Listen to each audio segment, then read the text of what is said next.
No Jumper, coolest podcast in the world. And today we're back with our friends from FreshandFit. How you guys doing? Good, man. Good to be back in LA. Fantastic. Great to be here. My guys. How many months ago was it that we did the first one? Does anyone know? 3? I think tell you 3. right now. Yeah, about it was like, I want to say 2 months ago. 2 months? Yeah. That's it? And it's almost 900K views. Time fucking flies, man. Facts. Wow. That's crazy. I feel like it was a year ago.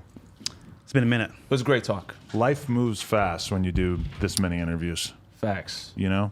There's probably like 50 interviews between you guys' last one and this one. Yeah. So it's like, we're just racing through them. And I used to think we do the most interviews, and I see how, like, we came here and saw behind the scenes, like, you guys are grinding out interviews. You guys are doing like 2 or 3 a day. I'm like, damn, okay. That nigga is. I only go to the ones I want to sit in. he only comes to the ones that he gets paid for. Basically, if he gets to spank a woman with a book, then he's happy. No, he wants me to come to the ones that are Gang related. gang related. And the ones that I want to sit in. There you go. At least he kept it real. Yeah. I mean, that's where your expertise shows. Yeah, you're right. He can be the one saying, like, don't talk about that. Don't say that. That's the truth. Don't do that. That's the truth.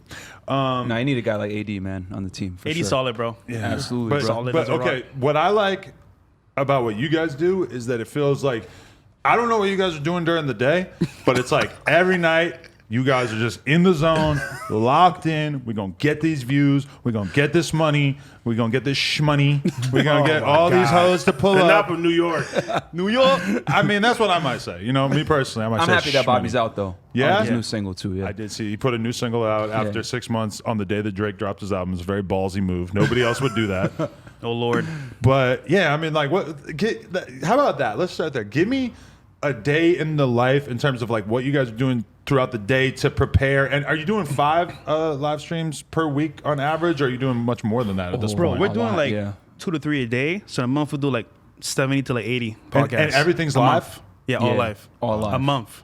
So our podcast production quality and quantity is going up. Yeah. all the So, time. like a day, I guess I could say my day, and then he could say his day, because me and him are very opposite in what we do. He's sitting by the pool. AD knows when he's in Miami, Fresh takes He care of watches him. my vlogs, right? You know what I'm A saying? little bit, but I want to hear how you guys are different, because that's what's interesting. We're all like trying to figure out like how do these two dudes like get along in the long run. Same thing with me and him too. Like, Yeah, we came from way different backgrounds too, but and I didn't really talk about that on the last show, but I guess we can get into that Tell them the if you truth, guys man. want. They want to hear the truth. He's an island boy, and you Yeah. came straight up out the mosque. Yeah, I came out the I mean, that's kind of like that's how I see it playing out. Because he's got the fun party vibe, and you have like a lot of times, even when I've seen you getting like kind of heated with girls, I'll just be thinking in my head like, this is how this motherfucker was born out the shit. This is not some new shit he just thought up. yeah, no, I grew up in a Muslim background, but I guess so I could go in I guess my background after, but like I guess a day in the life for me, bro, I wake up in the middle of the day. Like sometimes I'll wake up like 30 or 40 minutes before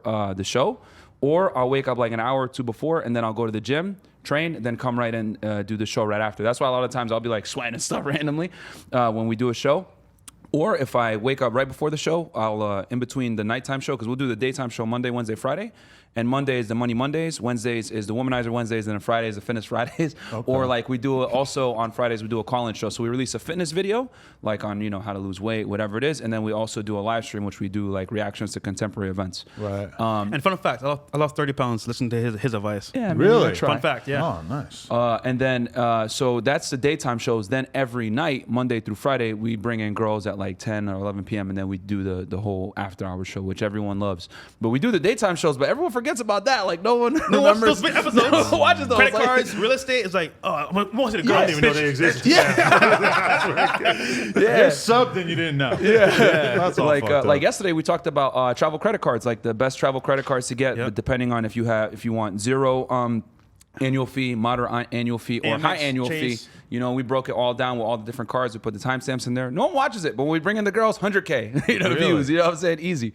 So Wow. How's that feel though? Because you guys are trying to give people like a full, plan for life. Like here's how you fix every part of your life, and they want to skip all the working out, the getting in shape, the making money, and they're like, no, I just want to look at these hoes. yeah, I mean, the thing is that it's the reason why we do it is because what we've realized is that to be attractive in 2021 and get women, you got to be like pretty much an apex male, man. You got to have everything on point. You got to have your money on point. You got to be in shape. You got to have game. You got to have social awareness. You got to have confidence. So what we do is we don't just tell them, okay, guys, get out there and talk to more girls. No, we tell them, hey, talk to more girls, but at the same time, you need to become the best version of yourself so that you become the most attractive to the widest demographic of women. It's kind of like they think you only need one thing. Like, okay, I just need to look good or just have money. You need everything, bro, to get the best benefits. You could get by on having one amplifier. Let's say you got dough, right? You could get chicks, but they're not going to respect you. Or let's say you have game, but you don't have money. Well, you can smash a girl here or there, but you're going to be able to keep her, you know? So you always want to have, because if you're deficient in something, the girl's going to extract what she needs from you off what you're amplifying and then like move on to the next guy. But if you have everything together,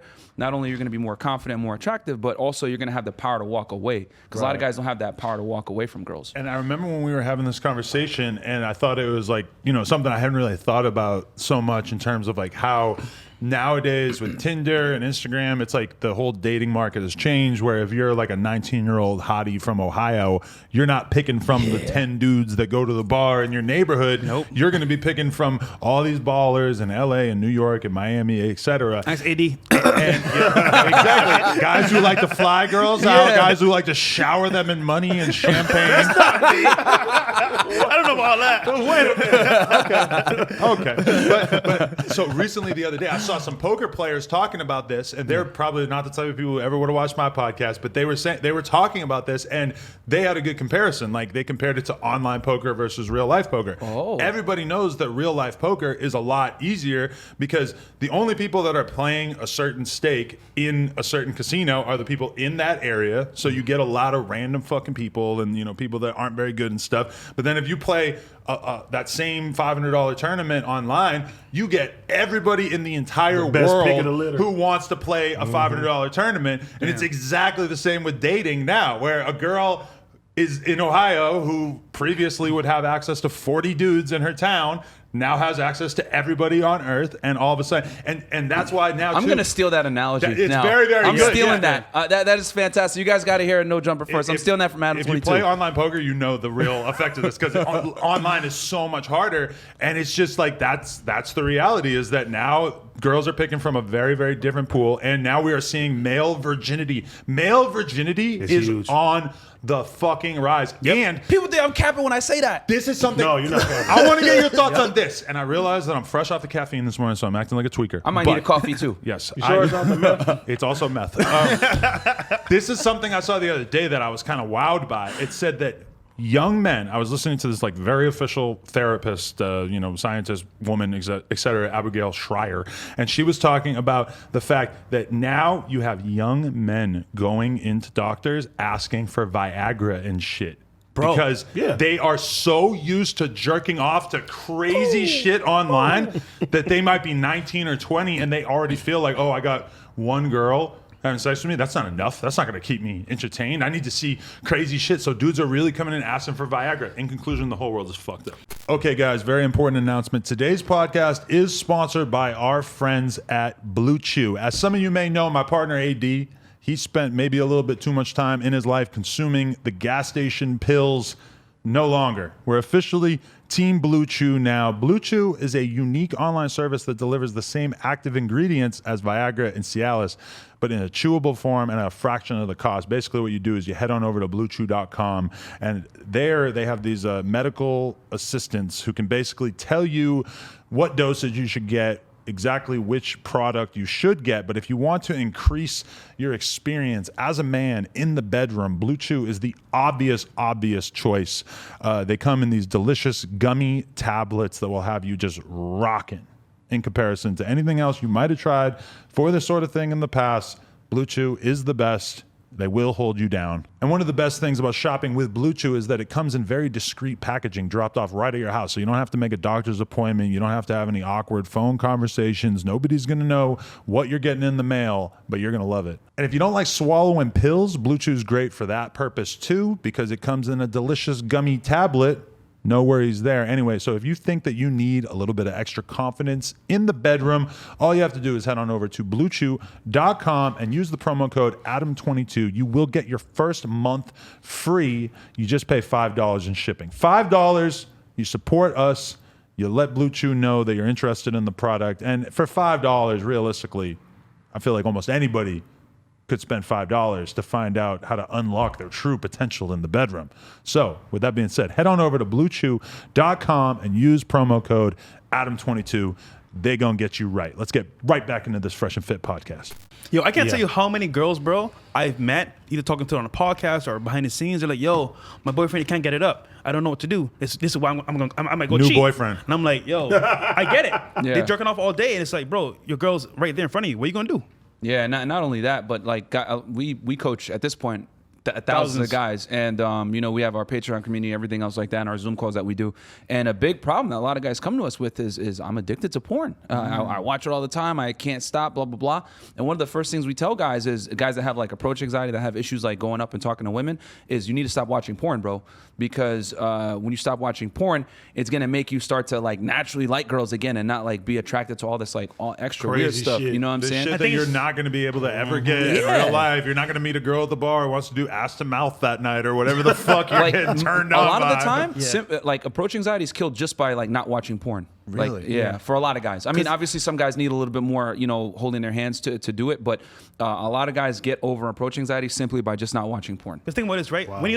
Whenever you don't jerk off, you got to bust a nut some way. So you got to talk to girls and, hey, you know what? Get out there, go out in public. It forces you to, like, you know what? I'd rather be home and just jerk off. I got to go outside and meet people. But if I'm going to the club with like 5 days worth of cum stored up inside my body, let's say some girl does want to hook up with me. I mean, she's getting a good solid 2.5 seconds of intercourse before I. Not if you have the honey Oh! or the Roman. No, please, no. Shout out to Roman. Just because you were just buying dick products on Instagram right before this. I don't need this shit. I got a great track record, man. That's not what I heard. You ain't heard that. I've been in Compton asking around. Well, I ain't been there in a while. Your Yelp reviews are trash out there. Damn, bro. Wait, but so are you Day in guys? the life? Huh? Day in the life? For me? Oh, For both of y'all. you want me to do mine?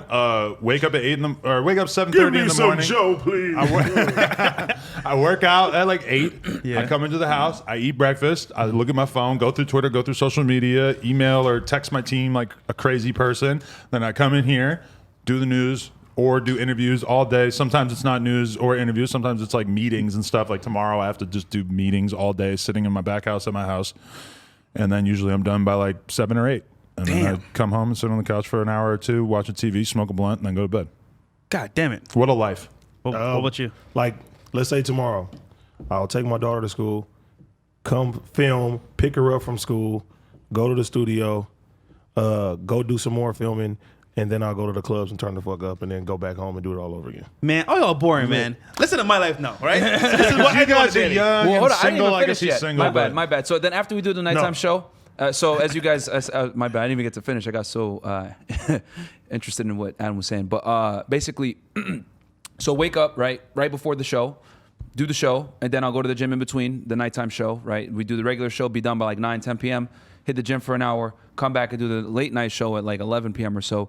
And then after that, I'll typically research other topics for like the next show, take notes, whatever. Just come watch other, YouTubers that are in the same space as us, look at the numbers, everything like that. I study my competition a lot of the time. And then I go to bed by like, 6, 7 a.m. in the morning. Boring. Jesus Christ. Okay, that's whack. This is It's how you live crazy, yeah. life, That's a right? late night. Go ahead, So, go ahead. networking specialist here. I want to say, you know what? I'll say this off rip. Go ahead. I love networking. So I wake up every morning pretty much, and I say, you know what? How can I network and get out there, people, getting guests on the show? So I wake up, I go to someone's DMs and say, yo, bro, let's link up, let's do some collabs, whatever. And it could be either a boat party, it could be a party at nighttime in the club, it could either be, hey, come to my crib, let's vlog. So pretty much I'm always doing something dope, and it could be like something random. So like I'm gonna wake up today, it might be a yacht party. Tomorrow it could be like, a tour of their house. Basically, I'm saying like That's a good thing about Miami. yeah. Like, people are always coming can in. meet anybody from anywhere. Athletes, celebrities, YouTubers. Everyone comes to Miami for a vacation. So it's kind of like, you know what? You go out there, you get your name out there as well, and you network. That's very important. See, I feel like I'm 100% in the Myron part of my life right there now. you go. Just like, but I want to be more in this part of my life. It's fun, man. Because I know that probably the best thing that I could do to like get more interviews or make my business better is to meet more people. Meet people who own companies that want to advertise. Meet famous people that want to do interviews. Meet girls that want to be managed or want to come on the Patreon. If I were to go to the club for a couple hours, I would probably make so many connections that would be so great for business, but somehow I'm still trapped trapped in like quarantine mode, new dad mode. See, I got to get out of it. That's what I do. Like I go to the clubs and I meet people all the time. And I network and do You shit. are the balanced version of them. Yeah. Yeah, but see, like one thing with Fresh, that nigga do have his phone out. Like he records every Everything. fucking thing, and it was to the point he was rolling around me. I'm like, hey nigga, this is like, I'm like, this is excessive now, bro. Like, goddamn. But I understand the content, and I'm like, he has so much shit, and then even like watching the vlogs and shit now was like. Okay, he has so much shit every single day to post on top of everything else that y'all doing. So I took some notes when it came down to that. You know what it shit is? too. It's kind of like I can hit somebody up online and we could kind of like make a connection there. But in person, it's so different, bro. It's like, you know what? I get to see your energy, your vibe. Okay, this guy's cool. I mess with him. You know what?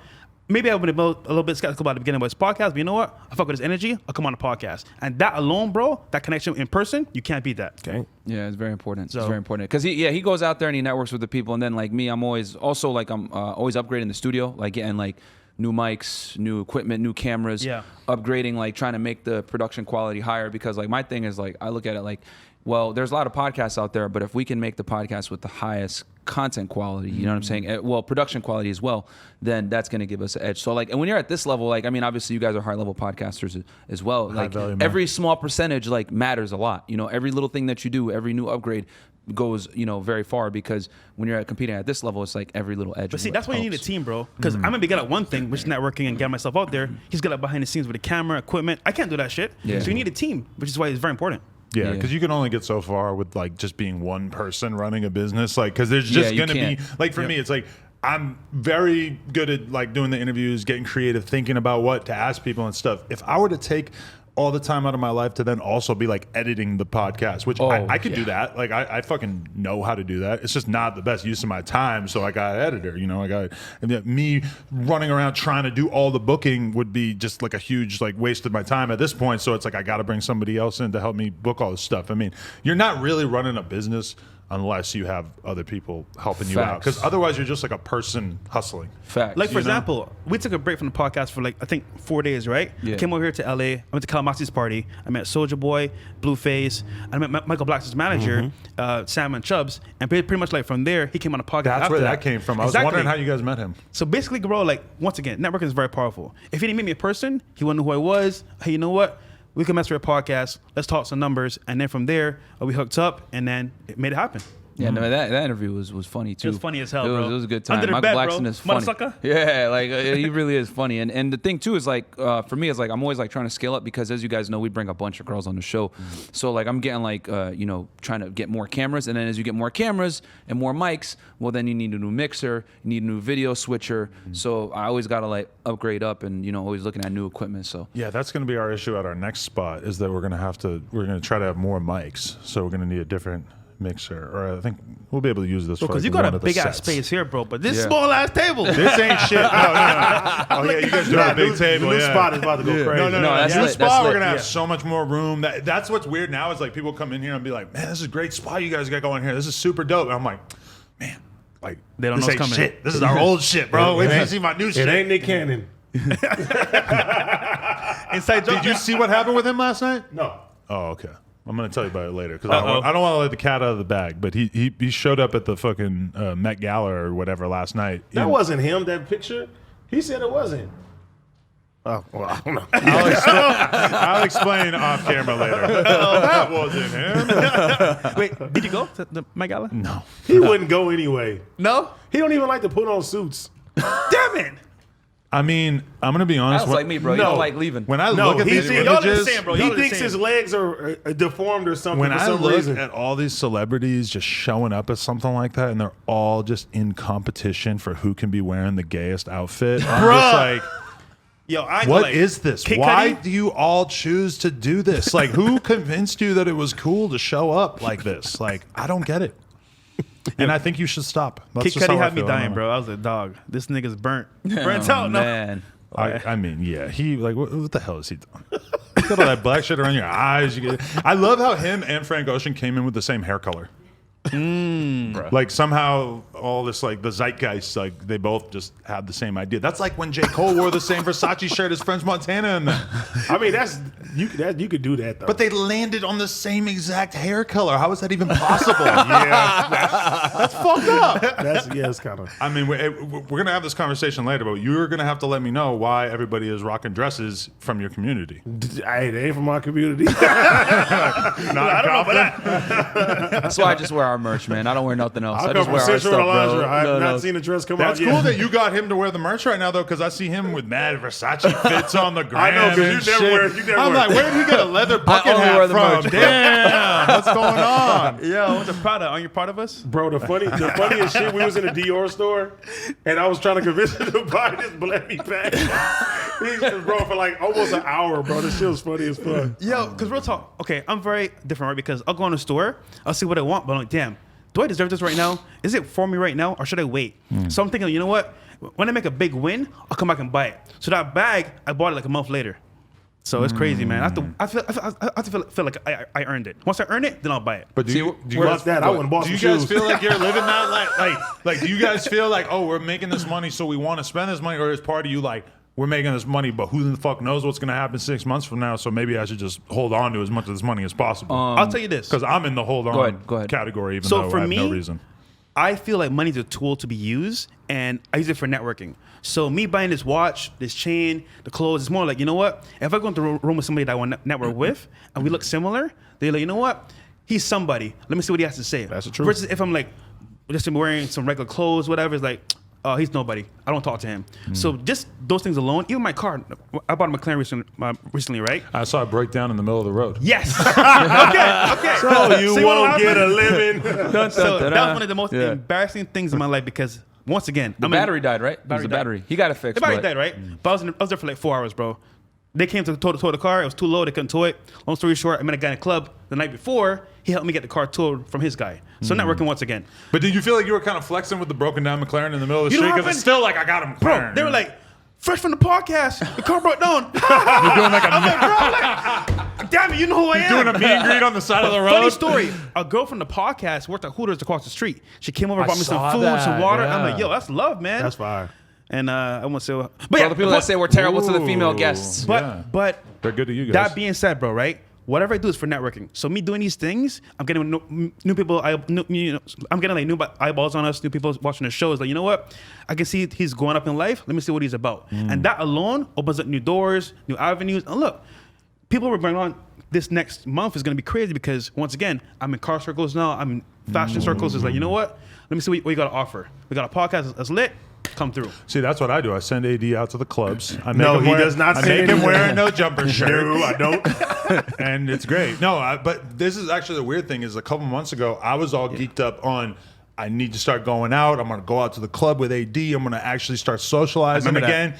And then what happens? I get COVID, and he gets alcoholism, and he has to stop drinking. Now, he's still going out, so it's actually not a good excuse. And I don't have COVID anymore, so that's actually not a good excuse either.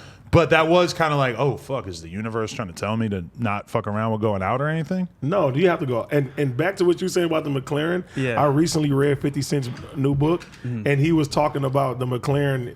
She used to break down all the time. He spent so much money on that shit. Bro. Really? Like the worst purchase ever. He was like, he spent all this money on a fucking McLaren. I'm not gonna lie, I've heard it before. Now I see it's real. And real talk, man. After this, like 6 months or a year, I have the car. I'm selling it. Really? It's just not worth it? He sold his as well. Only Lambos. Like real talk, it's a beautiful car. It's amazing. It's fast. It's beautiful. But the components, bro, they just break down, bro. But the battery itself, it has problems with all McLarens. Battery. And I think he said it was the battery. He said he spent all that shit for that. You know that's what's crazy is that when I was a kid, I remember me and my family, we all had normal ass cars and stuff. And then my dad wanted to ball out a little bit, so he got a Saab. It was a nice Saab though. Like people like he felt like the Saab was like a big step up for him in his professional career. Right. The Saab would break every goddamn week. Damn. It was always in the shop. He's always getting something fixed. And I just remember it being like a huge source of stress for him that like he tried to flex a little bit and it didn't work, and he Yeah. just ended up wasting so much money on it. So that always kind of rings in my head. Mercedes has never let me down. I guess that shows like because me and Fresh are real different. Like again, like so he's a little bit more flashy. I'm real reserved with like I'm a hardcore minimalist. Like I don't own much. Like if you outside of the nice stuff in the studio, like my personal stuff, like I don't own anything really like same that. way, yeah. And with me, like pretty much I take all my money and I dump it into real estate. So I'm a real estate man. investor too. And we talk about it, but those videos don't get as many views as when I'm like, hey, bitch, get out the podcast. Like, you know By what I'm the way, saying? just to add to that as well, I have real estate that pays me monthly here in Barbados and the States. So that's why I'm confident in doing what I'm doing. I don't just waste money for shit like this because I got money for investments. So Yeah, but no. So, but yeah, most of my money goes right into real estate. If it doesn't go into business, it goes into real estate. And then, like, I don't really wear design or anything. No offense to you guys, but you know, I just wear the merch and then regular clothes and that's it. Like, all my stuff is cheap. So, and then like food at the my meal prep service and like going to the gym. yeah, and I'm stuff not gonna like lie. that, I'm but, trying yeah. to get him to get Rolex. I'm trying so hard, but it's I so, will get one. I'm gonna get a plain Jane though. No bust downs. Bro, So plain I'm gonna Jane get is a the plain best way to Jane. go, Yeah, though. I'm gonna go with It's a- worth more. It protects Yeah. value. Don't be like me. Yeah, I'm gonna get definitely a plain Jane, like a date just something basic with a blue face. I and- feel like you yeah. get mad at him when he like eats bad. I clown him a little bit. Yeah, I do clown him. I do clown him. vibe where you'll be like, because you eat so strict that you'll be looking at him like, all right, go have fun with your hamburger, fat boy. Literally, every meal is like, I do bro, clown him a little bit. you're still fat, right? I'm like, no, I lost 30 pounds. You're still fat. I'm like, relax, dog. Like, let me enjoy my life, bro. Damn it. Yeah, nah, man, but definitely with the money, obviously, I'm just like, because I'm a fan of Robert Kiyosaki's work and everything like that. And my thing is, taking that earned income and throwing it into assets, buying properties, everything. My thing is like multifamily real estate. And yeah, man, I just enjoy it. Like the whole flight here from Miami, I was like looking at estate. commercial properties. I was looking at triplexes and fourplexes, and yeah, so like I'm just trying to build up as much passive income from real estate as You have possible. like a guy who acts as the landlord for all these spots so that you don't have to deal with them individually. So that's a good question. So my dad runs my I have 2 properties in Connecticut. My dad runs those, and then I have one in Miami right now, and then another one I'm going to close on in the next 2 weeks or so. So I'm going to run those by myself, but I'm going to try to buy more in Connecticut. That's where my dad's at, Southern Connecticut, and the market's really hot right now because all the New Yorkers are getting out, bro. They're going either to Southern Connecticut, Miami. Florida, Texas, whatever it is. So Southern Connecticut is is booming like for some reason. Yeah, Bro, dude. it's- Yeah. So because everybody wants to go hang out with Joe Rogan. Well, Austin's like another world. Like is. Austin has exploded in population since like 2000. I remember I went there like in 2009. They still had like cranes and everything else still there. I used to stay out there in 2008, 2009. It's exploded. It dude. was not cool. Like it was cool. It actually was cool. Like it was a good vibe. It wasn't like blown out. Now this shit is hella professional. They got so many huge. And not only buildings that, everywhere. the city's the infrastructure of the city has not caught up to the population explosion. You know what I'm saying? Like the traffic is horrible in Austin because there's really like one real main highway, Interstate 35. I lived in Texas for years, so I'm familiar. But yeah, Austin is. I think it's just cheaper too. yeah. Wait, Austin? No, Austin's the most like one of the most expensive. Texas itself? Well, Texas is cheap. Yeah, 'Cause yeah. everywhere else in Texas is I was about to pretty say, fucking Houston is Yeah. chill in cheap. comparison. Houston, San Antonio, Dallas, fairly cheap compared to like other major cities. So Yeah. Texas is great. If I wasn't in Florida, I'd be in Texas. Let me throw this question out to you guys. I want to ask you this: is how did it go about? I'm sure you've answered this on your show and stuff, but how did it go about that you ended up having WAC 106.9 and academics all Oh shit. doing business in? It's pretty legendary that this all took place in the FreshandFit studio. How did this go All right. down? So let me tell you from the very beginning. So me and Myron are big fans of 6ix9ine, right? We love his music. We love his funniness, his marketing genius. Obviously, he's kind of crazy, but whatever. That being said, AD loves him too. as much as I didn't even flinch. I'm like, and I'll say this: as much as people hate 6ix9ine, what he did when he did the Goober release, everything he did leading up to that, with releasing a clothing line, with doing the Instagram live, with releasing the music video the way he did, doing the Times Square thing. I'm looking at it from the marketing perspective, marketing standpoint. not the street stuff. I'm looking at it straight from the marketing. It was fantastic. Oh, no Like denying it was that. crazy. He is a genius marketer. That is Yeah. a fucking 100%. So I fact. had to give him that because like I looked at it like past the street stuff, like what he did from a marketing standpoint. It was fantastic. Like Yeah. and he got up on the billboard in Times Square, and I was like, holy shit! He probably paid a good price for it because that was during COVID, right? So sorry, D. It was funny too that everybody was DMing me like, "How do you feel about your boys with 6ix9ine?" And I was like, "Bro, I said they're not street guys. We're civilians. Yeah, we're not. I don't expect them to adhere to a code. I'm like, they can can give him an interview or he can be there. It's like I don't look at them any differently for doing those shit like that. And I tell people all the time too, I don't have a personal problem with the nigga. Like you feel me? I don't fuck with what he did. Now that's where I leave it. You stay over there, we stay over here. Yeah, I was getting that principles. from. I interviewed Sean O'Malley, who's like a UFC star, and he's friends with 6ix9ine. Sean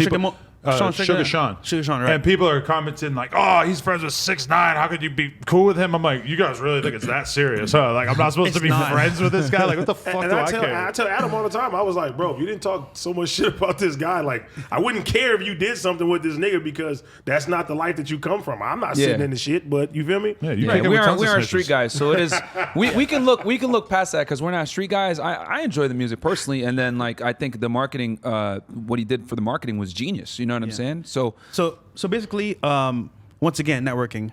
I got invited to a party. I was with DDG, his manager, and some other people. And funny story. And this is actually in Miami, right? So we got a table. We were there with Blueface as well. Some other people there, and I met Academics there, right? First time, I'm like, Shout out to Academics. man, I'm a big fan, He's bro. good Blah people, blah blah. man. You know, obviously, chat niggas are in here, or whatever. I was like, bro, I got a podcast right now. Definitely, you inspired me. I need you on the show. He's like, all right, cool. He knew about FreshandFit yet or no? You know what's funny? He always talks about them on the He shit. did. Okay. But he didn't know it was me. Oh, it was okay. like he did I think it was Kevin Simons reaction. was in the studio when he did that episode. There was like a week where I thought Fresh and Fit was Mr. Organic's podcast because that clip went so viral. Yeah. And I okay. didn't realize like, oh, that guy was actually just a guest. It took Yeah. me like a week to like actually start Okay. digging in and I remember going realize. viral again for some reason. Really? on Lone Star again. I don't know how, but Yeah. it's crazy. Anytime you tell a bougie bitch to shut the fuck up, like with fucking Blue Jasmine, everybody in the podcasting landscape, me, Academics, you guys, Kevin Samuels, we all got hella numbers off of just telling her to shut up. Yeah. There you go. Shout out to Bro, her. there's a mark like because the Bird. thing is, I mean, we could talk about girls after like holding chicks accountable, but bro, it's crazy. Like girls just live life on easy mode, man. I ain't gonna. Rarely do they get told like, "Yo, stop" or "shut up" or "stop acting dumb" or whatever. of Like truth not to that. all, but a lot of attractive girls, bro. Let's keep it 1,000. Like Entitlement. We had a girl Entitlement is real. on the Patreon recently who was overweight, let's say, and Oh God. but this is the thing that occurred to me. I know where this is going. Before I even said a word to her, I knew she was going to be really nice, and that I knew she was going to be a good interview. Because the truth is that if you're not like conventionally attractive, you got to like work Make for up it. You for it have to have some a way. good.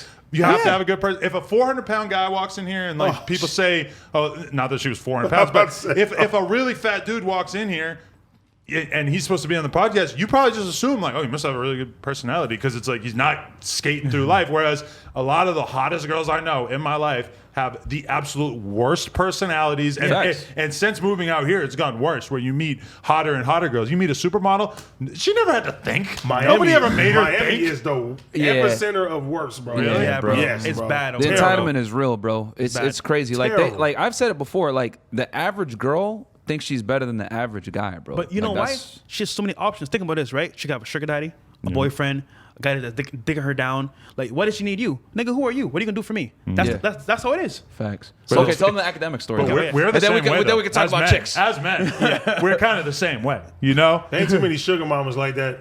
Unless you look like this. No, they want real teeth. Keep going. Watch my vlog. I had one too in Vegas. But so yeah, I'm there at the party, my Academics, and he was like, you know what? We'll connect. He gave me his manager's phone number. We text back and forth, and then I think it was like 2 weeks after. He texted me, hey, or come back to Miami, his manager. Academics wants to call you. I'm like, call me? Oh shit, I'm excited. So I'm in the car with my boy Trey. Shout out to him. He's like, yo, bro, I just seen your podcast fully. I didn't really peep it that time, but I looked at it more closely, and he was like, yo, this shit is fire. I'm gonna come on. I'm like, all right, bet, let's do it. Then he said, yo, quick favor. I gotta do an episode for my first podcast off the record with 6ix9ine and Wack. He didn't say who it was at the beginning, but I was like, you know what? Whatever you need, I got you. So I spoke to And Myron. we never let people use the studio, but we're Yeah, like, never. nah, we got you. I spoke to Myron. Myron said, you know what? Because we'll let it slide this time. It's cool. So we got you, bro. So he comes through day of the podcast, right? He's like, bro, all right, I'm gonna tell you who it is now. I was like, who is it? I had an idea it might be 6ix9ine because 6ix9ine is always in Miami. I was like, who was the next person? So he's like 6ix9ine and Wack 100. I'm like, what the fuck? How does that even make sense? Like a certified blood and a guy that's considered like a rat. So I'm like, how's this gonna work? Is it gonna be like a gunfight here? Like what's going on? So he's like, no, he's coming with his family, Whack 100. I'm like, his family? Yeah, his wife and his daughter. It's like, what the? And 6ix9ine were like his friends. I was like, there's no like tension. It was here. peaceful, bro. It's peaceful. It was peaceful So as they hell. came to the studio. They're real respectable. People. Whack was definitely cordial. So was 6ix9ine. Obviously, they were like making some smart remarks back and forth before the show. It was kind of like, yeah, Whack, I was in the club with 21 Savage. He's like, no, you weren't. You were not. You were over here. He was over here. So it was a little like friendly. You were back- in the club with him, but you weren't with him. Yeah, in exactly. the club. Yeah. So it was a little back and forth, there. But like, it was a good podcast, man. It was like, here's the I thing, watched like it. people behind the scenes, like Whack is really nice, and so is 6ix9ine. Like people think like, oh, these guys are jerks. It's like, nah, they were real, cordial, real friendly, like polite, respectful. It was, and You they know were what it like is? having fun. They disagree on principle. Obviously, Yeah. that's how they roll. The streets versus the civilian stuff. I get it. Maybe he was in the space. Look, that's not for me to judge. I'm there to make content, and that's pretty much it with us. So Yeah, so yeah, we basically had our producer run it for them with the camera switches, everything. It was funny because Tekashi kept standing up and like he wasn't talking to the mic. So yeah, I kept seeing that. our audio engineer was losing his mind. He was just trying to like calibrate the stuff real time to get the best but shout out to audio. his manager, Murder Murphy, man, because he's gonna hook us up with some people Yeah, as well. shout out to him, man. Even, Good I think, dude. Sean as well too. So hopefully soon. Oh, nice. Yeah. I did see Murder Murphy getting all up in that video. Awesome Or guy, man. People just talking to him over and over. So you never. 6ix9ine came without security, but did it seem like there was at least like a guy with a gun with him? I'll say this: there was a guy there Trying to make a plan. that here, definitely was quiet in a corner. I don't know what was up his sleeve, but it's kind of like don't play with 6ix9ine. He had that vibe. Yeah, but he was still cool though. He was still like Yeah, he was friendly. Nice- All those guys were Yeah. real cool, man. Like, mad cool people. you know what I'm There, saying? there was no tension where it's like, you know what, damn, so something might go on. It was more like chill, relax, and that was it. Or they were filming. Like I left multiple times to go to like the store. It was mad chill. Like it was good. But I'll you say know this what I'm about saying? 6ix9ine, right? Like, Funny yeah. story. This is like behind the scenes. So Aka's like, yo, bro, 6ix9ine's here. Can you meet him downstairs? Like, yeah, we got you. So me and go downstairs in the elevator. We're like, yeah, we're about to meet 6ix9ine. It's gonna be awesome. Go downstairs and we're like, okay, where's he at? He comes on in his bulletproof car, and we're like, okay, this is probably him. He looks at us through the mirror and was like, drives off. Just a little I'm nod, like, and then he no, drove away? he's like, He looked you up and down. yeah, and then just drove off. I was like, yo, Ak, where's he going? Oh, he said that he want to get some coffee. What the hell? He's like, he didn't see you. He didn't see y'all. I'm like, bro, we're right here. But it is funny, man. Yeah. And then he came back. I guess you get to do that when you're a rapper.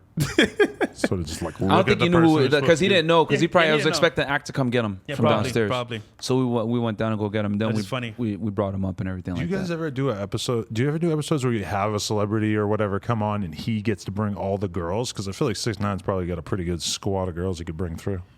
Oh, we bring all the We girls, bring all man. the girls, You're yeah. always in charge of the girls. We You never always- let like a guest pull up with their girls.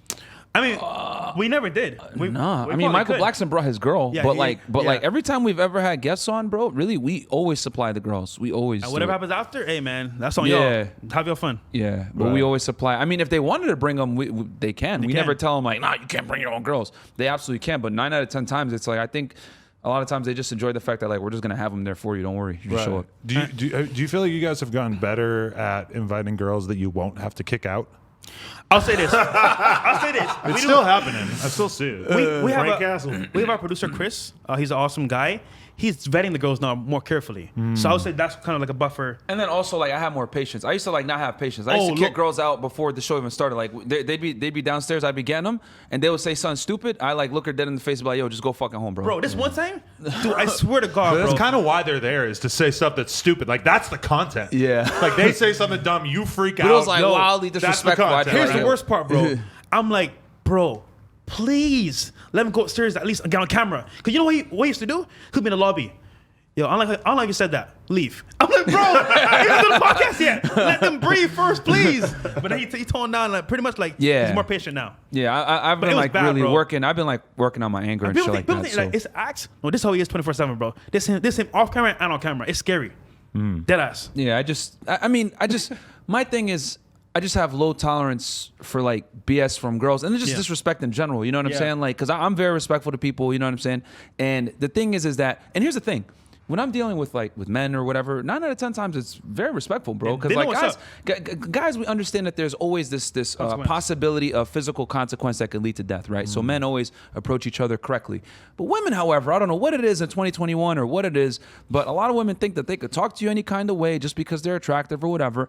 And it's like sometimes I gotta pump the brakes, like, hey, baby girl, like I don't know who the hell you talk to like that, but that's not me. Like, get the fuck out of here. And a lot of the times I'm the first person to tell them, like, yo, get out the studio, or yo, shut up, or yo, you're being extremely rude right now, whatever.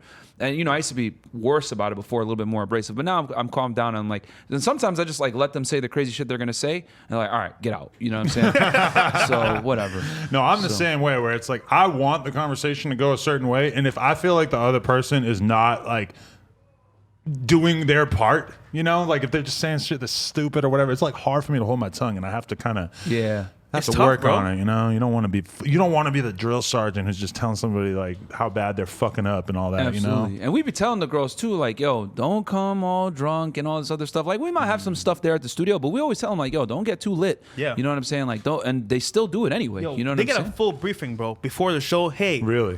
This how the show is. If you act out, you will get kicked out. We tell them the whole spiel. We warn them, yeah. We warn them. Especially because you guys are live, though. I feel like if the girls get drunk, that's just great content because it's just going to be funny as fuck. You know that they're going to say some crazy shit. We hold back on the alcohol. We're like, yo, just chill. We tell them not to drink because people be saying like, "Oh, y'all set the girls up to fail. Y'all give them alcohol, blah blah blah. Y'all are toxic." And it's like, no, we don't. Like the girls, number one, we just have it there, and we tell them don't get drunk. Like we tell them, hey, no more than 2. You want it? Because some girls have like crazy anxiety, like, oh my god, I'm live. It's the first podcast. Oh my god, Talking the whole thing. and they'll want to like drink a little bit. I'll be like, all right, you can have a little bit, but don't get crazy. And then we make sure they're 21 too. Like if they're not 21, but like, no, you ain't getting none. Yeah, you're not. So because it's live, so we tell them like, yo, it's all live. None of this gets edited. If you say something dumb, they're gonna roast you in chat. We give them a full warning before. And he was there. This is all live. No scripted content. It's all live, bro. If Even- it happens bad, it's bad. If it's good, it's good. Even with the alcohol, like y'all was like, here's a bottle. Like I don't even think y'all even put it on the table or like ask any other women, do they want anything to drink? Yeah. But I did. I had fun. I've had this problem where I remember one time, like me and my friends, like we met a couple of girls outside the store. They made it very clear to me. They're like, we want to fuck you and your girl. I'm like, bet. I shit. tell my girl, Nice. I'm like, I met 3 girls. They're cute. You should pull up. My girl comes through. At the same time, I send my homie to the store to get Hennessy. He comes back with the bottles. These girls all pour them like 1 drink each. They finish their drinks. They are so drunk that there's absolutely no way nobody can ever fuck. Like legally, you should really not have sex with a girl, and she's this drunk. Fact. Oh, One of them okay. is laying down in the bathroom puking. To put it Oh, in yeah. perspective, Off of one Henny? maybe like 1.5. But either way, I mean, like, Damn. like, what are they doing all day? They're not eating. They're not Oh, yeah. consuming food. Probably But they one? just. I know, but I'm saying like maybe 1 or 2 shots. They were done, and that like Probably drank before, from too. my perspective as a podcast host, that's kind of like, well, if you want to get crazy and drunk, that's not that bad. But as a person who was like thinking that I was gonna get laid, that was very bad. I'm like, wow, I should have really not sent the homie to go buy alcohol. That was a bad idea. Even weed, bro. We had an experience, right? We had a double date. 2 badass. You guys Spanish- don't let girls smoke weed on there, I'm assuming? No. No. That's probably a good idea. Even though I totally would, that's a good idea because they're going to get too high. You know why? They're going to either suck. They might be cool or chill, but then they might get too chill. It was like, Oh, way too chill. Way too. I'm too relaxed. I don't want to do this right now. Can I just get out of here? It's like they changed their total mood. So One it's girl like, came on, she was high. She remember we were like, hey, so because we always introduce the show, hey, what's your name? What's your age? What do you do for work? And she's like, oh, I'm blah, blah, blah. She's like, oh yeah, I be scamming and doing fraud and shit. yeah, said it on air. Yeah, I'm a scammer. I do the PPP loans and all that shit. I'm like, what the on air? Wow, that's amazing. Bad. The chat started dying, and then people started like, because our chat is funny, bro. Like they'll Doing make like fraud. people started making like FBI accounts, and Yes. someone made like CIA. Department We're watching you. of Revenue and shit like that, IRS, and they started commenting in, hey, we'll see you tomorrow at 6 a.m. We like our coffee hot. Wow. Man, live TV, Bruh, man. it's hilarious, man. And then sometimes they'll like, if a girl says something dumb or whatever, they'll make an account with her picture on it, Yeah, and then her they'll face. super God. chat in with that comment. 6ix9ine's girlfriend? yeah, all that, man. saw Oh, her. someone made a 6ix9ine account and then commented saying, "Hey, what was the name of that? What was that girl's name again?" Something like that. So people are funny, bro. Like it's Yeah. just it's. For the record, our I was chat. just making a joke about the girl that you guys called 6ix9ine's girlfriend, not 6ix9ine's actual girlfriend. Oh yeah. Oh, the one that I kicked out. Yeah, she was. Not Yeah, she was acting crazy too, I was bro. looking at her. Why does this girl look like a lion? What the fuck is her problem, bro? It's colorful here. Yeah, Bro. I seen some girls on Dude. you guys' show too that I'm like thinking like, why the fuck is this girl on here? And then I look and they got hella followers, and I'm like, oh, they're fooling the world, dude. Dude. Yeah. And you know You talking about my episode? probably is. No offense, ladies, but some of y'all are deceiving the world, huh? Bro, No, it's funny maybe because like capping, a lot of the time like they'll be big on Instagram, then they'll come on the show and they don't know how to speak properly or they don't know how to convey their ideas. And then I think about it, I'm like, damn, well, they're attractive, they've never been told no in their life, and then they're on a podcast. It's like this is really the first time that they're gonna like talk to their audience. Because like if you look at like Instagram like numbers, right? Girls do a lot better on there than men do because on Instagram it's pictures, you know what I'm saying? But on YouTube, it's like YouTube has more of a male audience because, you know, let's keep it real. With guys, you have to actually be entertaining and bring something to the value. table. You got to add, you can't rely on your looks, bro. You know what I'm We saying? can't all So- be AD sticking his BBL out into the camera. so, He got a BBL on his teeth, So, you know. actually. Oh my god. now there's some BBL? girls that are like some really good, you know, YouTube content creators, but like, you know, I mean, let's be honest, most of the hottest chicks are on IG, not really on YouTube like that. Yeah. So. And it's It is funny what it when you is. see them try to do the transfer. They try to like start a yeah. YouTube channel off of their Instagram get page, views, bro. And you'll be like, damn, 2 million followers. You look at their YouTube channel, 37 views. God damn. Yes, bro. tough. These I motherfuckers didn't- really don't want to hear you talk, huh? I didn't realize until we got into the YouTube game how like Instagram and YouTube like don't doesn't- really it doesn't jive like that. translate. But what I've noticed is that if you got a big YouTube, that will translate back to Instagram, but it ain't gonna translate the other way around. You know what I'm saying? Yeah. Same with TikTok. TikTok doesn't translate either. Like big TikTokers don't necessarily like. There's people that are like huge TikTokers and then they have like nothing on YouTube or like not even.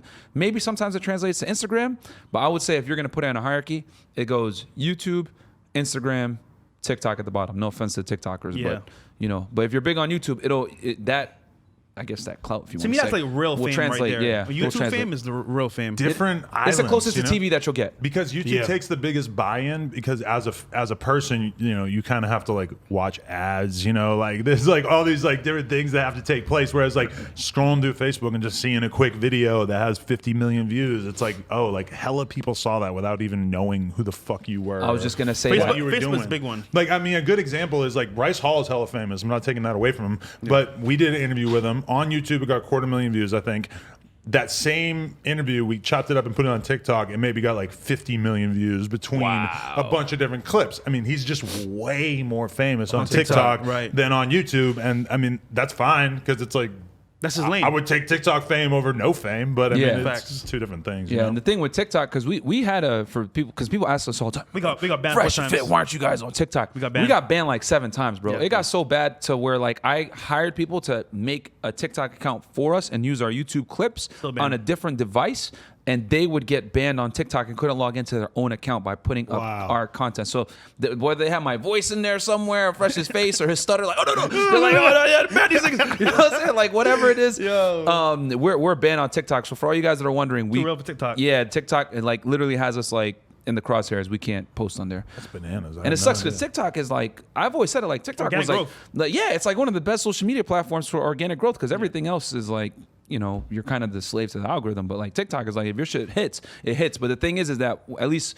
unless the algorithm has changed, what I noticed when we were on it, because we almost hit 100K in a week in 6 days, was they show your content to anyone. Yeah. It doesn't matter if they're even like your target audience. Because I remember when we were like putting out like my video that got real big was the one about punishing bad behavior, girls that flake on dates, whatever. Need to punish bad behavior, right? That's how I got the name Frank Castle. And that's how he went viral on The View, The Real, all these big platforms because he was like, wait, what did he just They say? put you on The View. Yeah. Yeah, Wow, I love yeah. that. The View, Fox That's News, huge. Yahoo, all that. They all covered it because Yahoo. like everyone. Were they shitting on you on The View though? Hell Yeah, yeah. Oh, they were mad. Okay. yeah. He's like, Yeah. they're like, he's speaking facts, but I don't like how he said it. He said Yeah. it the wrong way. Oh, Yeah. That's the stupidest thing How to you said say it. about anything. Wait, ever. is it the View, the one that has Jeezy's Love. wife and Lonnie Love? Lonnie What's Love that one and, with the 4 girls? I can't remember. That sounds like The View, but Lonnie Love, and then, I think there's a couple Jesus Girl. copycats. Uh, Megan McCain. no, No? Jesus The Haitian girl. model. No. Two. The Asian girl. Yeah, Lonnie, Jeezy's wife. Yeah. Jenna May. Jenna May and Lonnie Love. Whatever. I show forget they- the name of whatever the show. they have. It's yeah. either The View or something like one of those things. Yeah, but they reacted to it and you know went on Fox News and Yahoo and everything. And that's how we went viral originally. And we hit Yeah. like 100K in like 6 days of followers on TikTok, but banned immediately. And then we made another one. grew fast, then banned. But when I looked at because I didn't run the account, someone else ran it. But I looked at the comments one time and I was like, damn, there's a lot of like angry feminists in here.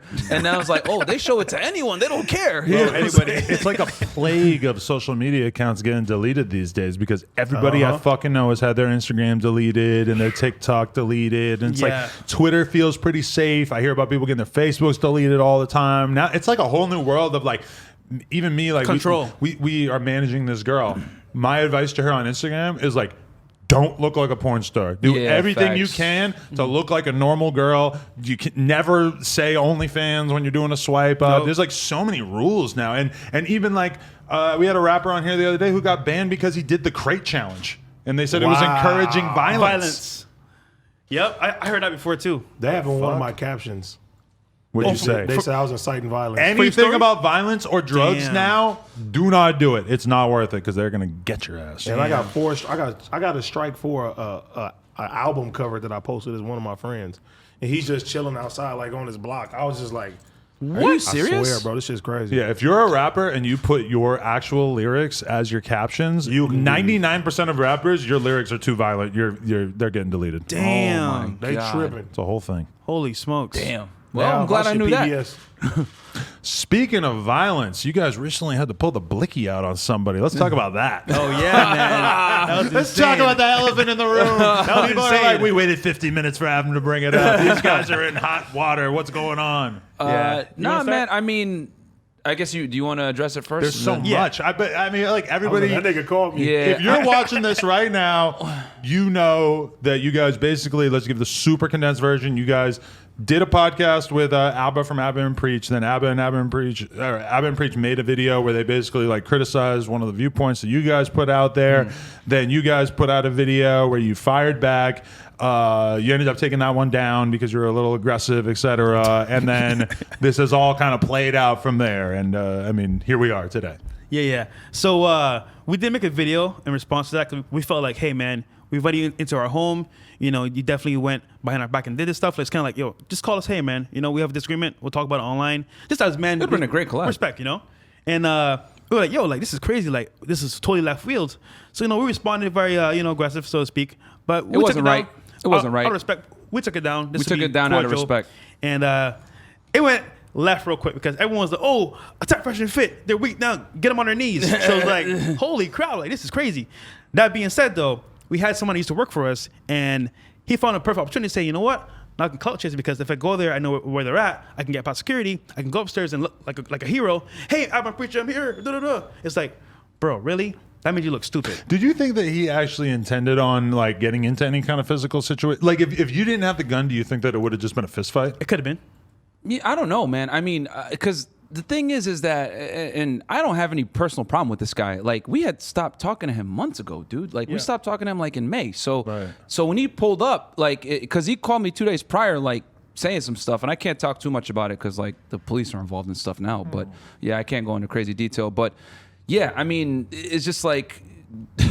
Like it came out of nowhere because it's like, bro, we had last time I mentioned you on the air, like it was positive. I was like, yo, go, you know, no animosity to them. We don't associate with them anymore, but you know, go support them, check out their channels, whatever it is. No biggie. And we were done. And this was back in May. And then when he came out of nowhere after all this stuff was going on, I was like, bro, really, man, you gonna call? Because real talk, even his channel on YouTube, I helped him create it. It was like, yo, bro, here's some love. Here's what you do. Go do your thing. There's no bad animosity. Let me tell you something.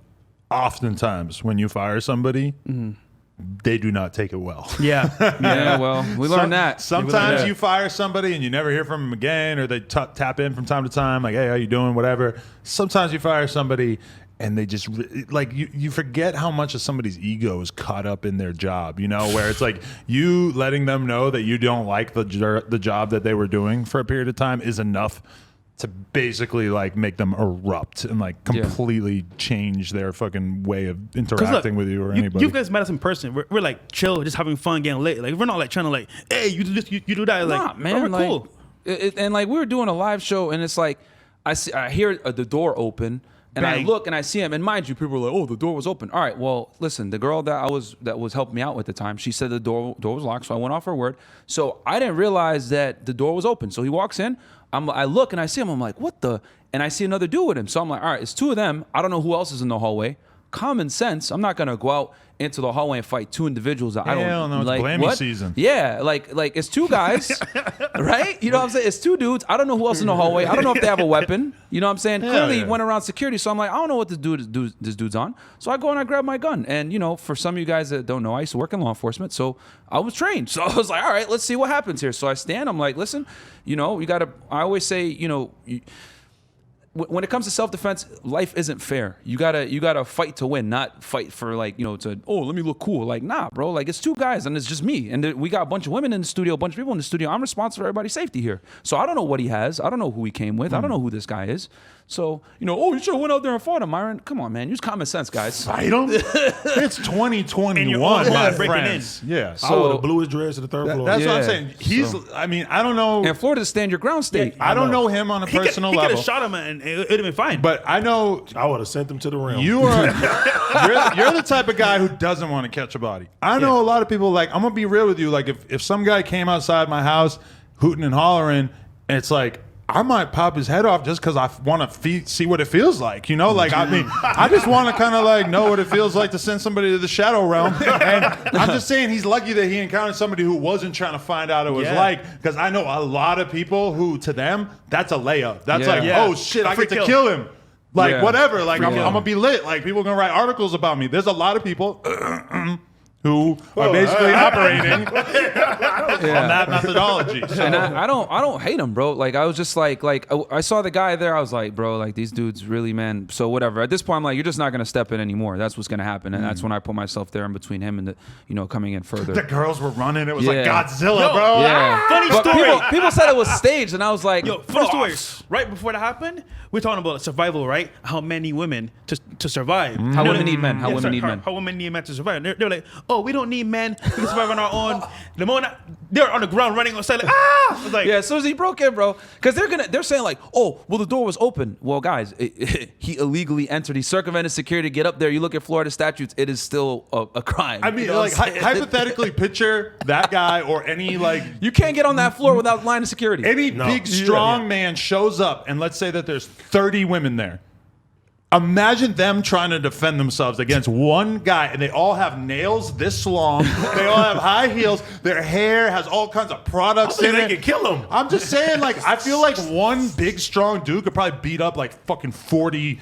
Especially the way that women leave the house to go to Fresh and Fit, they're like adorned with all this shit on them and stuff. It's like like, you know, like you need at least one big, strong guy there in that situation, or a Blammy. Yeah. I think 30 of them would take him out. maybe with the heels. the But if he heels has the door so that he can sort of like bah, bah, bah, and like take him out as they're leaving the door.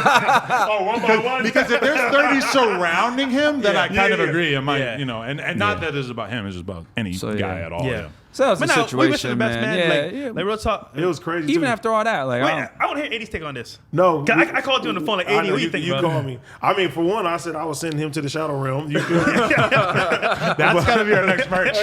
Shout out around. Yes. Hey, but we reacted to it, and I guess his co-host, the skinny guy, he DM'd me, was like, "Bro, bring us on your show. We'll talk about it." And I was like, I don't know this nigga. I'm like, what the fuck? But no, like the way I looked at it though, like listening to what you're saying now, it was like it's a clout chasing move. If you don't have no prior thing going like that, and if it's 2 months going by, it's like, why would you even show up? he could have came, bro. Why did he come when we were alive? Why did he come with a dude recording? Make a splash. You know what I'm saying? He could have came any other time, bro. You know what I'm saying? Why do you lie to security to get upstairs? Like, come on, man. Like, That's foul, bro. Bro, you better than me, bro, because I didn't. yeah. it'd have been I know a whole couple different people called me and said, "Yo, you should have." But hey, man, you know we're not. I don't hate him, bro. As much as he hates me, like I don't really hate him. Like it's like, bro, we just want to do our business. Like, oh, I've been trying to find you. Like what? But you find out who all the sicko killers are in your life after something like that happens. Because when the guy put the gun in my face, I had Chief Keef hitting me. I'd be like, "Yo, why y'all ain't clap him?" Like he said, like that's a free body. And like a lot of other people in my life were hitting me up, like, bro, like why did y'all not kill him? Like you had to, like you could have just done it. I'm like, yeah, I agree. Or at least beat the dog shit out of him till he's disfigured and looks like a fucking goonie. That's the biggest thing. But that's hard. It's hard to beat somebody so bad that they look fucked up after. Like, no, we it's were not. kicking and kicking, and he's still. I seen him like 6 months later. He still looked normal. I'm like, But what I the will fuck? say this Outta for here. the record. Yeah, the door was open. We made a mistake. We were wrong about that. The door was open. But like I said, the girl that I was talking to, she said, "Oh, I remember locking it. I guess she must have forgot. Maybe someone else walked in, whatever." But it does not change the fact you pay for that he's security where you live. He You can't broke go up in, there. Actually, regardless if we of wanted whether. to, the building could be literally like legal for that, liable for that. But it's cool. But you know what? We're here to make content, bro. That's what we care about. All other They stuff, recognized like, him because he used to work for us, so they let him up. You know what I'm saying? It's not They really didn't their know. fault. Like They didn't he know. went in there lying to them, like, "Oh, I'm here for the podcast," and he went up and did that. So it's like, regardless, like you can't get on that floor without it. He lied to security. Like people say, "Oh, the door was open. Y'all lied." Like, listen, man, we thought it was locked. Even if it wasn't, he still broke in, like according to Florida law. So I mean, like I said, the police are doing it. Like I know, oh, y'all are snitches. Like I used to work in law enforcement. It is what it is, bro. I operate If anything, it's different the way. feds. Yeah, you know, So back in there the you go. day, you Wasn't know, he wearing I jean left. shorts when he pulled up? Yeah. That's hard, man. That's like, you knew he was really ready for the shenanigans when he had the long jean shorts Tim's, on. and the Tim's. Oh, and the Tim's on too. man. So it's like I'm not a street guy, bro. Like I operate from a different, realm. So like that's Well, like I said, bro, and I was shadow trained. realm. I just grabbed my I grabbed my Glock. I was like, all right, really, we're gonna do this. Like I've been in way worse situations, but like so it's like whatever. But let me say, we wish him the best, bro. And hey, man, props to him. But So so we got to defend our property. the question is throughout all this, you guys did have a wave of subscribers lost and stuff, and that was kind of like the first time that we saw you guys. Like obviously you guys have just had it's always like this in people's careers where it's just up, and then finally something happens that sort of brings you back to reality for a little bit, and it takes people's attention off of what you were doing for a few weeks or months or however long it goes. Yeah. How do you guys feel about sort of seeing that happen after working so hard to get those subscribers? And did it demotivate you at all? Did it feel like, fuck, like maybe we're not building the community with these people that we thought we were? Motivated us more. Yeah, we made us actually go harder. when it happened, we lost the subscribers and everything. I was like, cool, we're just gonna post out even more content, post out better content. And if you look at like the videos that were released like right after it, like a lot of it was like a lot of our like best stuff, like especially with the nighttime shows and everything. And it's good because it humbled us, and I'm actually kind of glad it happened, bro. Like It showed people's true colors. Like, Yeah, who it weren't. Yep. And like real talk, we got a list of people that were like with us, and they turned our backs on us. Like, oh, this must be true. But like, did you ask us? Did you ever? we counted like 25 plus YouTube channels that made videos attacking us, man. Yeah. So That were cool with you before, or Some of them were. Some of them And some of them want to come on the show, but now it's time to bash them because they didn't respond to us. We're gonna bash them now. It's like, really? I didn't realize how much influence we had till I saw like all these other YouTube channels getting so many views off of attacking us. So, I mean, it is what it is, bro. Like, I'm not gonna sit here and play the victim. We made mistakes. It is what it is. We fucked up.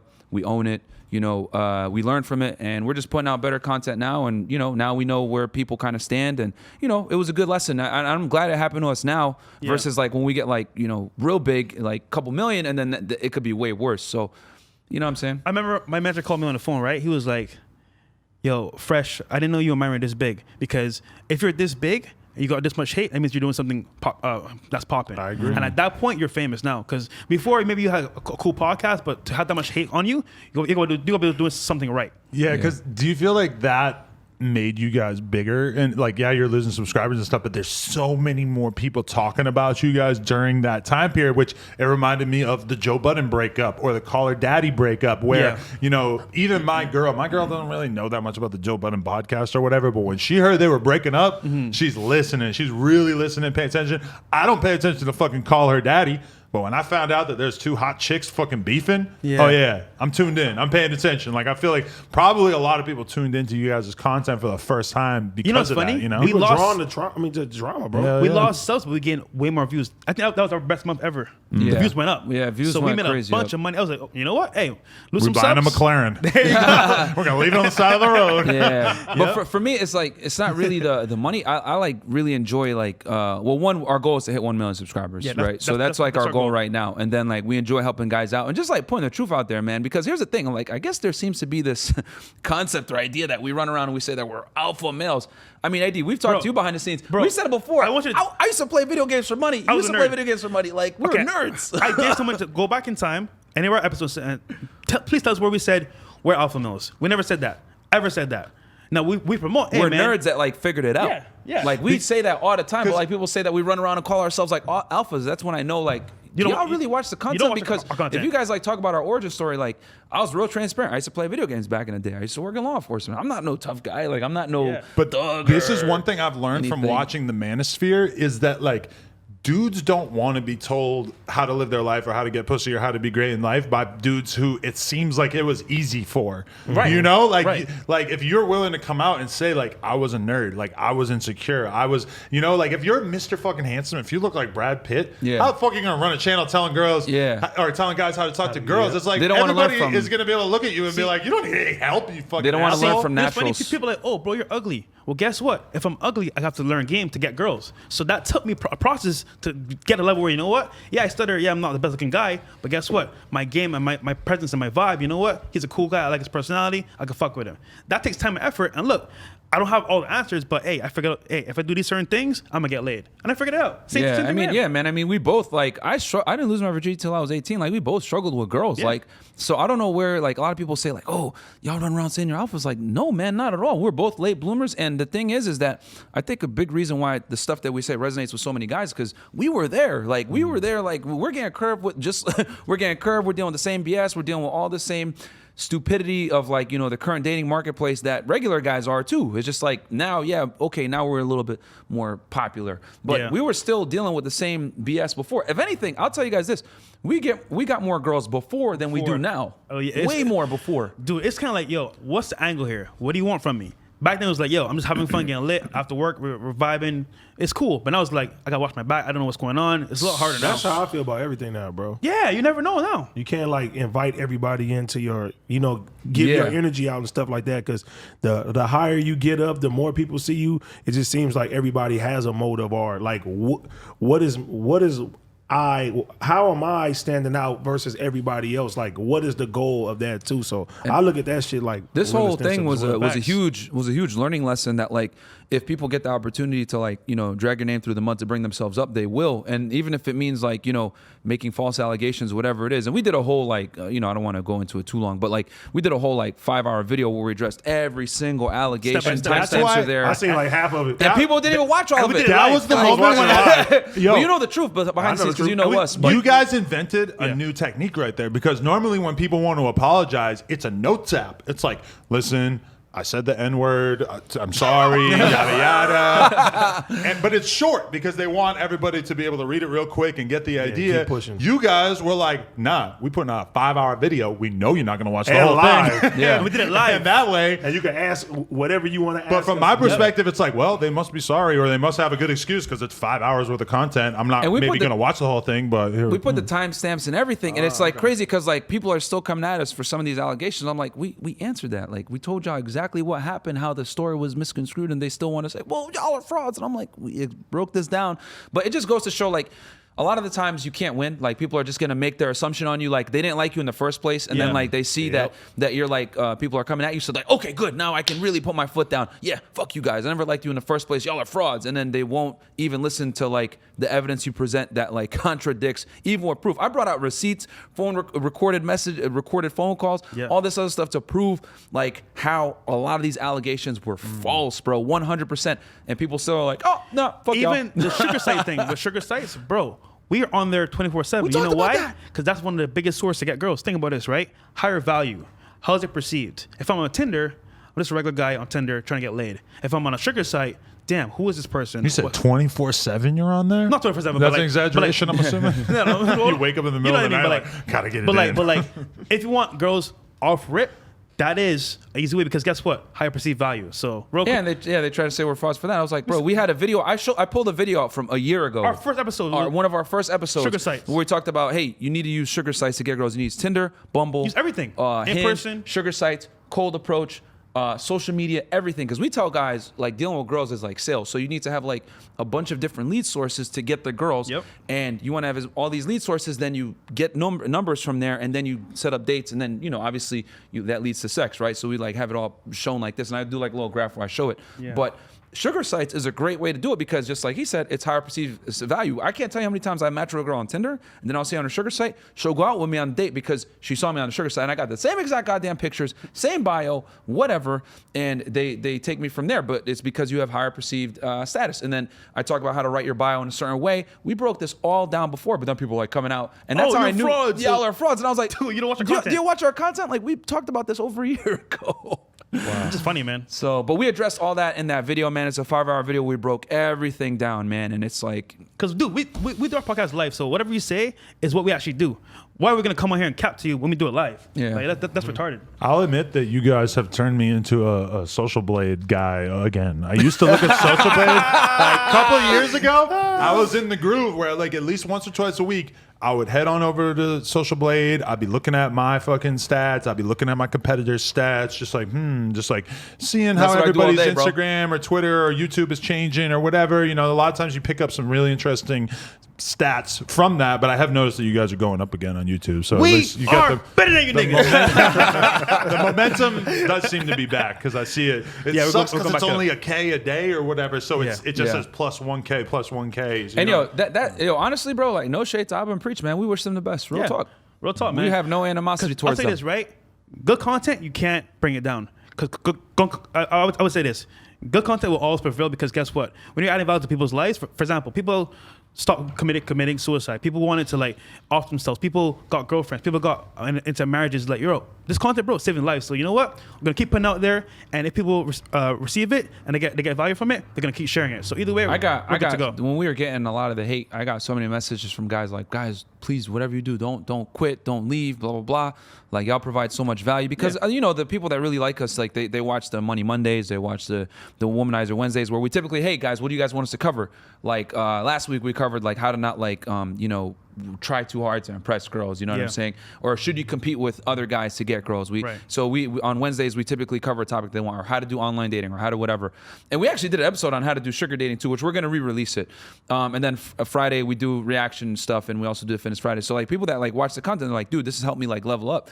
Especially like the credit stuff that we give is like how to get your credit score up, how to buy a real estate property. We got celebrities that can't really put their name out there with us that I should rock with us because it's like, yo, you changed my life. But I won't say who it is, but like, you know. So it's like if they watch the content, they're like, bro, we need y'all, like, please don't quit. And we're like, no, we ain't going nowhere. But it's like, it made me realize like, damn, like we're changing people's lives. So that's why like we took all those drama videos down. It was because, yo, that's not what we're about. We're here to like help guys out, help guys navigate the dating marketplace, get in shape, become more attractive, and get the life that they want. Like, we're not here to talk shit on the internet. That's stupid. That doesn't help anybody out, bro. You know what I'm saying? It really doesn't. So we're like, we're just gonna get back to making the content that people enjoy, and that's what we're doing. I respect it, but I still wanted to ask Walter about taking these photos in front of the jet. Oh yeah, sure. I saw people giving you a lot of shit. Like, for me, it was like, well, I'm gonna be real with you. Like, obviously, this motherfucker don't own a jet. Like, if he had jet money, then we probably would already know. That's different. So I'm kind of like, clearly, he's just like using like the. It's cold in here. I mean, hey, the press release game is a game that you could play. Like, there's all these like sites that help you like put together press releases and stuff. Like, how do you feel about that? Do you feel like you did anything weird I want to bring with in this that? post right now, right? Because obviously people took it a certain type of way. But if you read the post, I'm saying networking with millionaires, people that are successful. I never said it's my jet. I never said, oh, look at me. I never said that. I said networking with people that are successful can get you where you want in life. Right. And it's kind of, they took it like, oh, you're showing off with a jet and a car. Bro, real talk, it's all marketing. Like, for example, that car you see in that picture with the jet, I bought that car a year later. Back then I was broke, bro. That's like, the McLaren that he has now. I manifested. That McLaren. For me, it's like, you know what it is, bro? I manifest what I want in my life. I'll take a picture with it. I'll sit in it. I'll feel it. You know what? One day I'll have one. I don't ever hate. I don't ever talk bad about people. You know what? I'll get it one day. And that to me was like, you know what?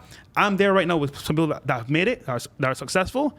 I'll get there one day. That, for me, social media is basically me manifesting my goals into my real life. That's for me, that's all it really is. And people laugh at me, like, oh, bro, you stutter, you're ugly, whatever. It's cool.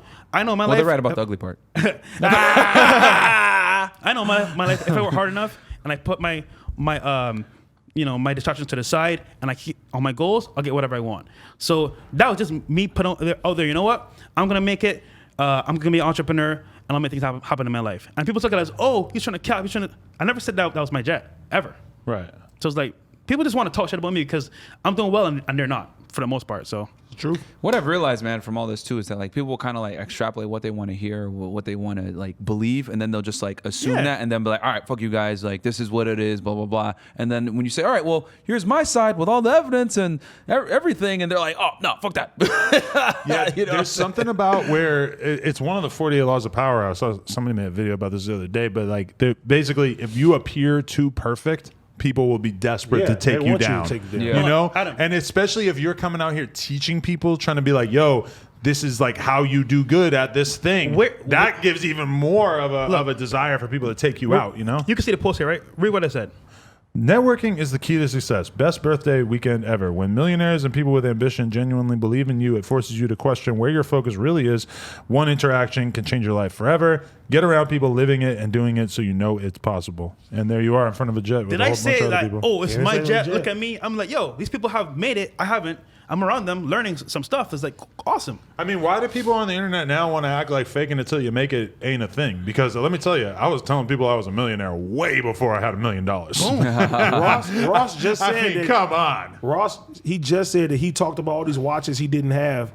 You know what I mean? He manifested that. Like everybody does. Jay-Z, Dame Dash, everybody done did that. They did the blueprint. I don't think we should publicly vilify faking it till you make it. Faking it till you make it is what makes America America, man. Like, Bro. that's a big part of our culture. Jay-Z told me you got to fake it till you make it. I took that very Shout out to serious. Mr. Organic, man. Mr. Organic, bro. I used to watch him back in the day. Dude, he's rolling around in Minnesota with a Corvette, saying I got a Lamborghini.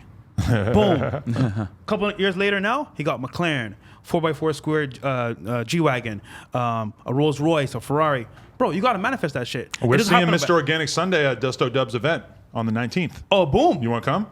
Possibly. I'm That's so pulling dumb. up. Possibly. I met him at his pop-up shop. Remember when you called him? He Yeah, called yeah, you? yeah. Awesome guy. Yeah. And like, you know, and the thing organic. is like, you know, people are like, oh, well, Myron, you didn't tell us about your past before. Well, I didn't tell you guys about my past before because, you know, obviously I was involved with law enforcement, whatever. I was a former special agent of Homeland Security Investigations. And I like it. Yeah, I left that in December 2020. It was a great career. I really enjoyed it. I really didn't want to leave. Did they come to you and say you have to leave because your YouTube channel is becoming bigger? They didn't say that exactly, but it was pretty much insinuated like, yo, you're what you're putting on YouTube is like not, because like, yo, they want you to keep a low profile, right? You got to go out and testify. You have a clearance. You know what I'm saying? You can't So- just show up and be a celebrity yeah, fucking you can't, investigator. man. You know, It I know blew for- you. They blew for a little bit, and I then was they're watching like, you talk about getting pussy last week. Yeah. Trying to fuck the judge. yeah. Sweet, tell me how to fuck my Turn court-appointed lawyer. Beat the cakes. So you know, I left in December 2020, and I didn't talk about it for months because I didn't, you know, I was like, man, I got to figure out, because I thought about going back because I really enjoyed the job, man, you know, and it wasn't like crazy money. It was like a six-figure career annually, and it was a lot of fun. I started my career in Laredo, Texas, and I did like, you know, Mexican cartel, drug investigations, human smuggling, human trafficking, all these types of cases, arms, all that other stuff. All the stuff you guys see on like Border Wars, I was doing those kinds of investigations, right? And it was fun, man. But like when all this stuff came out, people leaked my name. And if you leak my government name, like affidavit comes up for a case I did, and I was like, shit. So that people doxed me. So I was like, damn. Now I gotta come out and tell the truth. So the reason why I concealed it was because I was like, well, maybe I might want to go back in like a year or two. Maybe if this stuff doesn't, if I don't go too crazy viral. But now at this point, it's like, you know, I guess burn the ships. But it was fun, man. I enjoyed it. You know, and people ask me a lot of questions. Oh, how'd you get into that and everything else like that. But yeah, that's why I wasn't like upfront about it. But that's how I had the money to invest in the studio up front. It was because from that career, you know, I saved a good amount of money, and I don't spend money like that anyway. So when we decided, hey, let's do the podcast, I said, let's go all the way in. Let's get a studio and everything. So we bought the mics, we bought the panels, bought the nice cameras, all that other stuff. And we started up with that initial investment that I had saved from the government. And then, you know, we worked our way up. And then that's in December is like when I resigned. But they called me in like in November, like, hey, we don't like this, blah, blah, blah. And I had a tough decision. Am I going to leave this career that I like, or am I going to do the podcast full time? And at this point, he was just quitting his job. We had hired a guy that was coming from Chicago to help us. So a lot of people were depending on me. I was like, well, they were like, well, you need to stop the podcast for a few months. And I was like, nah, I can't do that. So, you know, so I ended up resigning. I respect it. I don't see what the fuck Yeah. the issue even is with it. Yeah. I mean, yeah, you were and then people keeping- make fun of me like, you're a fit. I was like, okay. You were keeping a secret, but it's like once you start to get famous, you realize that anything in your life that you are capable of keeping secret, you might just want to keep it secret because it's like Yeah. Like for me, like I have so much of my life exposed to the world that it's like if there's anything where I have an option of like, oh, I'm going through this with my girl, or I'm going through this with this homie or whatever. It's like, let's keep that offline. Like, why the fuck would I want people to be in on the shit that is personal, you know? Facts. But the whole thing was like because they leaked an affidavit because like court documents are public. So they leaked an affidavit that I swore to for a case that I did right before I left. Right. So yeah. So I was like, all right, damn, I gotta tough come out out here. with But it. you don't carry yourself, like I said, that doesn't. If you carried yourself like you're just some crazy tough guy, Yeah, then nah. that comes out, then niggas will look at you like. because you know what I if mean? you had to quit because you signed to AD and you were rapping with him, and you know, like then that would be a big deal. And I was like, yeah, I'm in the streets. I mean, Rick Ross was just a correctional officer. That's not even like being a fucking Department of Homeland Security. But I mean, still, that was a huge thing in his career. You know? Yeah, it was a whole different world, bro. Like you know, I was like presenting cases, meeting with prosecutors, interviewing informants and witnesses, and all this other stuff. It was a fun. whole other world, bro. But it was fun, man. It was a great career. You know, it sucks that I like kind of had to leave, and then I had to like tell the truth about it, but. You know, it is what it is. Now I'm here with Fresh, and we're doing a podcast. And I went from like dealing with crooks to kicking out bimbos. So I'm like, all right, well, And we here started, go. man. That was Subs, man. Back in the day, bro. He was in his living room. I was in my bedroom doing it virtually. Yeah, And we were still working our jobs at Yeah. the time too when we started off the podcast. Like I would like do my job, and then like I'd come in and do the podcast at I'll night. say this: so. the prior 5 years we had before this whole podcast thing led up with the skills we learned from marketing, the money he saved up, all the YouTube training that we did beforehand.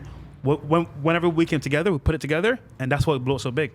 So Yeah, all the work- I'm actually glad Yeah. because the prior experience like made me really good at like do interview like Debating. that's what Think of the debating. master debater. That's why I write notes down in a notepad because like that's how I used to when I did my cases go interview someone, I'd write the notes and everything like that. So that's why I still write my notes. That's why I listen very closely to what people say just from about it. and it's good skills to have. he triggers girls. He triggers the criminals. Hey, you did this, right?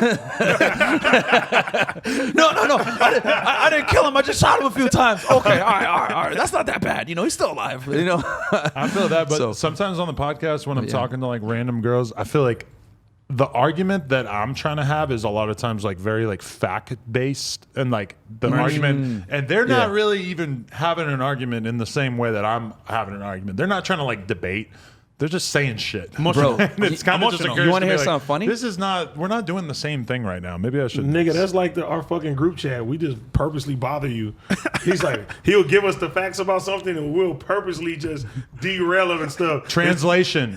I have a completely unscientific perspective on modern medicine, and I use this as an excuse to make it sound like I wasn't serious we do- after the fact. We fuck with him because we know it gets to him. Damn. No. And you know Yes. what's funny? He just realizes he's wrong after the fact, and then it's like, I was trying to fuck with you. No. Ah. And here's the funny thing too, gonna Adam, get you because back.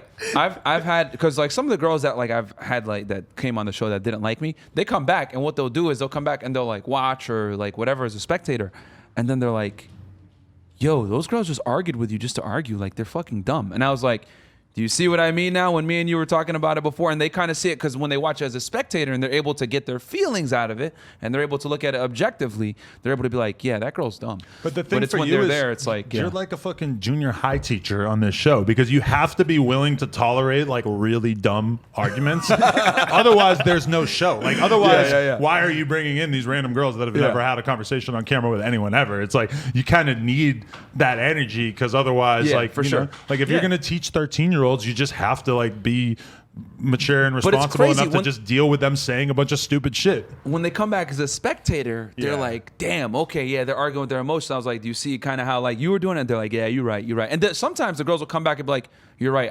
I did this and me and my boyfriend are doing better now or We whatever. just had Jessie, the one that went famous for the only time in yeah. Subway with Kevin Samuels, came back to the show. She's like, I apologize for what I did. It wasn't nice, whatever. But she understood. Hey, you know what? Maybe I was a little bit too emotional. Came back and then changed her tune. I'm Shout out waiting her. for a girl to like have like an epic viral scene on Fresh and Fit and then be like, fuck this, I'm starting my own YouTube channel, and then they blow up and they're just a child of Fresh and Fit. That would be cool. That's got to happen eventually. We should have a network. Eventually. Oh, Yeah. see? There you go. Here's the Fresh thing, Fit Network. That's bro. fire. It's funny though, and I'm sure y'all hear this all the time too. They walk into the city. Oh my God, it's so nice. I want to start a podcast. In my head, I'm like, okay, bro. If you knew what went into this shit, you would not want to do it, bro. If you knew what went into it, and like we do it live too, so it's like no editing, whatever happens, and you know we've had girls like attack us on there, like fuck Fab and Fit, you know what I'm saying? World star. You know, it's just smacking me and shit. I was like, oh my God. Fab and Fit. That's So, amazing. Yeah, she's a fuck Fab. I mean, listen, like if a girl sees what you guys are doing and they feel like they actually have talent and they actually are right, then by all means, for sure, you should start your own thing.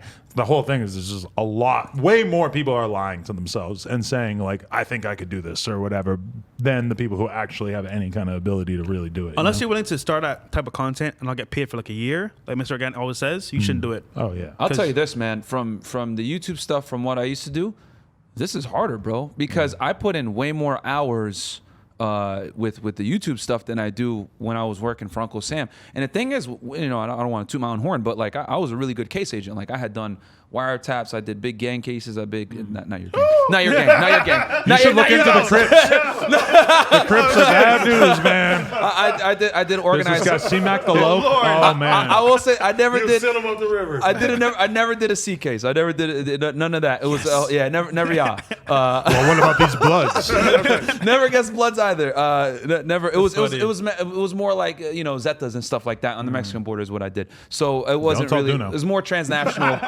It was more transnational stuff. But like even then, like with doing those cases and the endless hours, it still doesn't amount to the amount of time that it takes to what we do now. So I was like, yeah. But the beauty is, at least when you're an entrepreneur, every hour that you put in goes to your 100% benefit. Even though like I loved my job before, at the end of the day, I worked for the agency. I obviously I did the cases because I enjoyed doing them, and I enjoyed my reputation of being like one of the hardest working guys in the office. But it wasn't for me; it was for the agency. But now I can say it's for Fresh and Fit, which is what we built, versus working for someone else. Yep. But you put in way more hours. The caveat to that is you got to put in way more hours. Hell yeah. Nobody's going to do it for you. Like, if you want to make Facts. something on the internet, listen, you got to just get in there in the trenches and figure it the fuck out. Because, hey, there are some rich people. Like, I'll admit, like, it was a big turnoff when Will Smith started vlogging.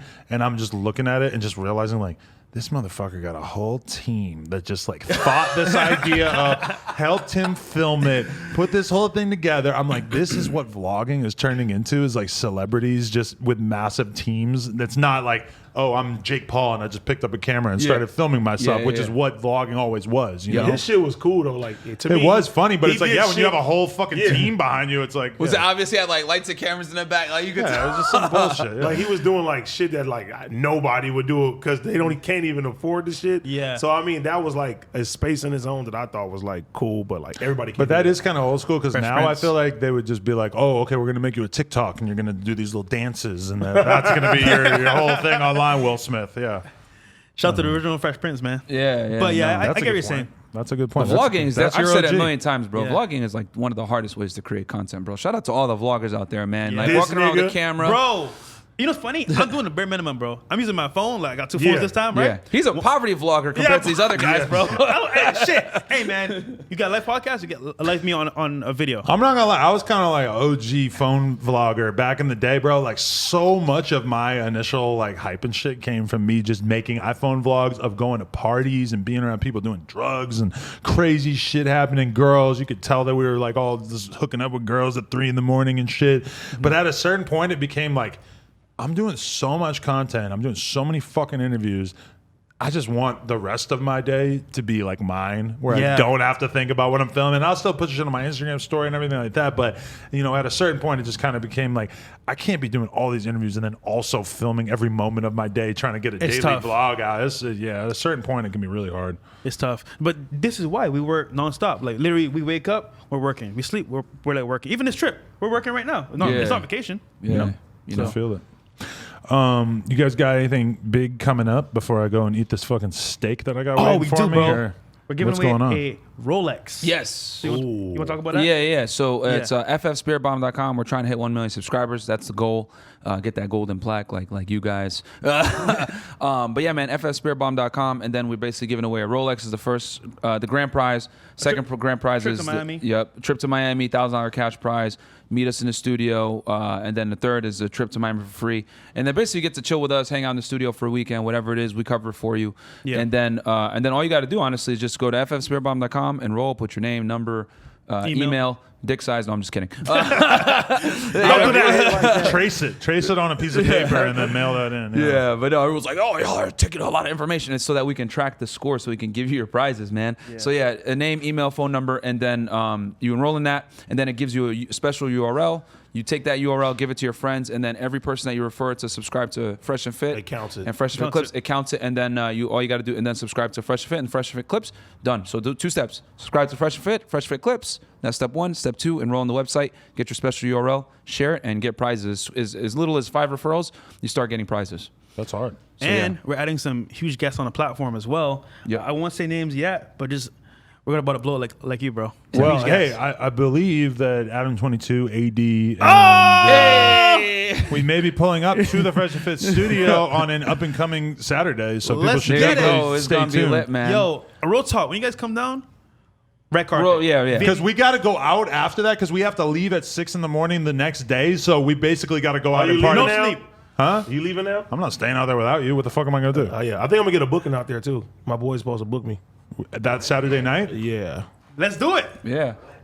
Don't worry about it. That's Saturday. That's Look, Saturday. either way, I missed some badass connections, me and Myron. So the clubs, the dinners, Yeah, we got y'all, y'all, bro. Yeah, we I got had you fun guys. the last time. Yeah. They watch I had real they watch the fun last podcast. So they I don't know if I I've ever, like, when I look at that schedule for that weekend, I don't know how I'm going to get by with that little sleep. So if there's an Adderall plug in Miami, I might need your services. But, You can do that. Yeah. crack a monster. And there's not many people that I'll wake up early for, but AD is definitely one of them, bro. Like, if he yeah, comes yeah, into yeah. Miami, we're gonna He always sleeps take all care of day, him, bro. Look, whenever there's a message being responded to, it's me because this nigga sleeps all day. As a person with a child, I respect the fuck out of that because that is really not an option. In my But he form. works all night though. Yeah, I'll say I'd be that. working all night, but like for y'all, bro, like there's people like when they pull up in town, like we just make it happen. We go get them from the airport, Yeah. you know, first class treatment. Yeah, Like anyone that's been on Fresh You can Fit, sleep. like, they know. We'll pull up. We'll take a little nap at the hotel. Then we'll pull up. And Yeah. I'm popping up. I'll bring you some Zaxby's. Yeah. We- Brunch, we- everything. Y'all got Zaxby's in Miami? No, it's No. up West Palm. Oh, Pensacola got Zaxby's. No, we're gonna take him to. There's a bunch of good We'll pizza take it spots in with Miami, finger bro. licking, man. Pause. Yeah, with Finger Genesis, licking. that shit was lit, bro. Yeah, we was having fun. That was fire. We should all do a gangbang on Eliza while we're out there. Yo, Hey, it's crazy. It's crazy. She's we in was our out building, here, bro. She's in the building. You tell him how the homies was trying to scare you. bro, he was like, they were like, yo, 80, this your man's? Yeah, we gonna put him on. I was like, what does that mean? Put him on? Like, you can put me in the car? He said, no, I'll put you on, nigga. I'm like, what are you talking about? I'm like, you gonna hurt me. You're making him join a gang? Hey, he's trying to drive off. The homies grabbing his wheel. Why? Were they drunk or what? We playing around. You're finally going to have a sober Miami trip. You never did this before. I haven't been sober anywhere. I love it though. Wait, you weren't sober that? Hold on. When? You were lit the whole time? What you No, mean? he's sober In Miami. now. No, in so, Miami. like, this Miami Always trip drink. will be his first sober Miami trip. Yeah, he was lit as hell on Which- the podcast. Well, you but he seem was normal to me. Oh, I was was lit on the podcast. You were like my main No. person, like causing me to drink, like previously. Like I thought we were going AD to go to holds his Miami and liquor I was going to perfectly. get drunk. He holds his liquor like I can't a even- god, You bro. in the airport? You think it was like him and Big Chief? I was like, Oh, what we the fuck went y'all- crazy at the Bro, airport. Oh, I thought we were gonna vlog, get kicked bro. out. Oh, Yo, my that God. vlog was the funniest vlog I ever had, bro. Yeah. I had bro. some drinks at the club. Yeah. I'm not having a bunch of drinks at the No, airport we in the was morning getting for no beer reason. at the airport, bro. Bruh. I'm saying right now, we're gonna pop a bottle. Adam 22, 80 are under Fresh and Fit. That's good. I was signed to President Bro, I'll say this, bro. We're at that airport and these guys were acting crazy. I was like, Oh, he was I was acting like, crazy. bro, we about to get kicked out because again, from what I used to do, I was like, bro, these dudes are all at the airport. They're gonna see me here, but we done. They had like 4 beers. Later, was like, put your mask on. He was like, Hell no, I'm not putting no damn mask on. In the airport. Yes. Wow. That was just funny as hell, man. Yeah, they were Bro, wild out, we bro. was wilding in the airport, bro. Yeah, bro. And then in a you rocking were, chair? how are you in a rocking chair, bro? What'd you find? He was in a rocking chair, That's what he does at his house. He just sits on a rocking chair on the porch all day and just. but he had it in the airport. I was like, bro, how do you have a like rocking a chair Friday right now? movie. It was a Hey. wooden rocking chair. Hey, when I watched that back, I said, fuck. Because I was tired, too, on top of that shit, bro. Yep. Bro, that shit. And then I think our shit got delayed like twice or Yeah, something, Yeah. bro. Yeah. Yeah. So they missed their. No. No, we missed two flights. flights. And then end up being on the same flight. That's the number one thing I'm scared about going to Florida. It's my first time on a plane in like almost 2 years. Is like Damn. all these flights keep getting fucking delayed and moved around. That trip is if any of the flights get fucked up, we're fucked because Bro, it's a very short that period of happened. time. That happened with me, bro. When I was coming back from Vegas, my flight was supposed to leave at like 11 a.m., bro. I didn't get home till almost midnight, bro. They just Damn. kept delaying it. Keep in mind that is like an hour flight. Yes. I think there was a storm that weekend too when we were going to LA. I think Yeah. it was in Miami. There was a storm that time. But Adam, I promise you, AD, It's gonna be a promise lit time, man. I will We're sell take my care of you dick guys. to make sure you guys are good. At least we don't have to do the flight to Miami from LA. We're flying 5 hours. to Pensacola, and then the next day we have to go from Pensacola to Miami. So at least we get, because I just imagine there's gonna be too many influencers going from LA to Nah. Miami. I'm not ready for all that energy. And bro, when they came to LA, bro, we had a good time. Bro, man. that was Yeah, lit. that was a Yo, good time, shout man. out to 80. we had Yeah. fun. Delilah's, bro. Yeah, that's Yo, just- that was I a good met- time, man. Well, I didn't meet, but I saw Chris Brown, Tyga, French Montana, Big Sean. They were all Big in Sean there. sent drinks for him, his security. I was like, what the? You know these people? Like, that's crazy, bro. Like, shout out to AD, man. fun. He's AD plugged is in. connected in LA, Yes, bro. man. I'll say that, man. He's a good dude, so you know what I'm Yeah, saying? yeah, so we gotta roll out the red Sometimes carpet. you're addicted to him, but it's okay. I just put them to the test. You know, a lot of people don't want to like ask them the hard questions. I'm out here trying to make them a better podcaster. So He I does. gotta, He does do that. I gotta, He does. throw a little doubt upon him. He's from my time friend. to I time. won't kick his ass I'm anymore. watching the comments. They're like, "Yo, AD becoming a better podcaster." You're because like, of Adam harassing yeah. him is the rest of that comment that you're reading there. But yeah. he doesn't just do it to me because it's like we got a guy named Duno here now, and I feel like Yeah. he gets it now, and I'd be like, well, I was like, you got to go through the passage of. But listen, podcasting. if I tell you something like podcasting advice was and you think I'm wrong, I'm super open to having that conversation. I've just been doing this for a long time. So I feel like I can see things and I watch other people's podcasts and see things that I wish I could tell them like, hey, you got to stop doing this. okay, This sucks. What would you tell us? Fresh and fit. We'll open up for I constructive have criticism. one thing that I do want to say. Fresh and fit. Let's do it, Go. man. Let's hear it. Let's do You it. guys need to segment up reading the donations a little bit more because sometimes I feel like you're just getting distracted with reading the donations every 5 fucking seconds. And it's like, Okay. sometimes I feel like it kind of like kills the conversation a little bit. And I wish that it was, even maybe if you were like, okay, we're going to make it every half hour, every hour, we're going to go through the donations. I feel like sometimes, and I'm sure it's not always like this, but sometimes you guys get a little too caught up reading them like as they come in. Yeah. We don't Okay, read them fair pretty enough. quick. That's good. That's Just good something to critique, think bro. about. you know? man, fuck that nigga. No, because he go in the other direction where when we do the No Jumper show, we don't have the chat up because I feel like the chat distracts people from the conversation. All of a sudden does, though. they start reading it, they start responding. But then I do think I like the idea of like doing the No Jumper show for like an hour and a half or 2 hours and then pull the chat up so that if there's people who have shit they want to say / reading donations, we can get to all that. I will say you know? this though, that chat is funny as your chat niggas. Shout out to y'all, man. Y'all niggas funny as hell. That's the problem is the chat is so entertaining that it ruins And, yo, your and- ability to talk. And you then know? you roasted the girls too sometimes. Bro, the episode that I was on, some shit I was just like, I was sitting there like, Bro, ain't it funny? The girls can read it. oh my god, The girls like, bro. he just called me a whale. Oh my god. I had to have that conversation with AD one time in the past. I'm like, listen, just because the chat said something rude about the girl on the show doesn't mean that you need to repeat it. You could just ignore it. I almost fucked up Gina's job over here because I was like she's over there. If y'all don't know Gina, He's just sitting there Shout out to laughing Gina. his we ass just met off, her. She reading the No, mean because- comments. I'm no, like, maybe don't. Because Gina's from the hood. You feel me? So I'm like, I can tell. Her, I can tell. What the fuck? Why? Because she's wearing a blanket? No, but her humor, I know, I know her humor will probably be like, it's hood shit. So he's asking me like, oh, any dope creators? So I'm like, all right, I'm gonna bring her on the stream. And while we're sitting here, they're saying all type of shit like sexual shit. They're saying funny shit, but nothing I think that she would get offended by. And I'm reading it and I'm laughing. And Adam's there like, oh my God, this girl's gonna fucking sue us. Like, But you know what his response to that was? His response was, she ain't gonna sue you. She from the hood. And I'm like, oh. She's here right now. There you go. So that was enough that we then gave her a full-time job. Fuck. Good. All right, I'm gonna go eat this steak. Fresh and Fit has been awesome having you guys back for sure, man. Walter, Thanks, Myron, bro. I appreciate you guys Hey, coming man. back. Walter. What? Oh, fresh. My bad. Walter. I looked up his birth certificate. Yeah, and everybody tap in with the contest that you guys are doing and all that shit. Yeah, man, check it out, Appreciate guys. it, bro. You Appreciate get you rewarded guys. for subbing. Everybody Yo, tells you And to sub. keep So- not. I forget what fucking date it is. The 25th. Keep the 25th open so that you can watch us on Fresh and Fit. Yes. Let's get it, bro. Yes, it's Be gonna be fire, lit, man. guys. Let's get it. No Jumper, coolest podcast in the world. Check us out on YouTube, SoundCloud, Patreon, Spotify, all of that shit. Like, comment, subscribe. NoJumper.com if you want to support. We got Kendamas. Shout out to Future 2020 Sour Strips. AD's about to eat a whole handful. No, I'm not. I want some. Take them. Let's go.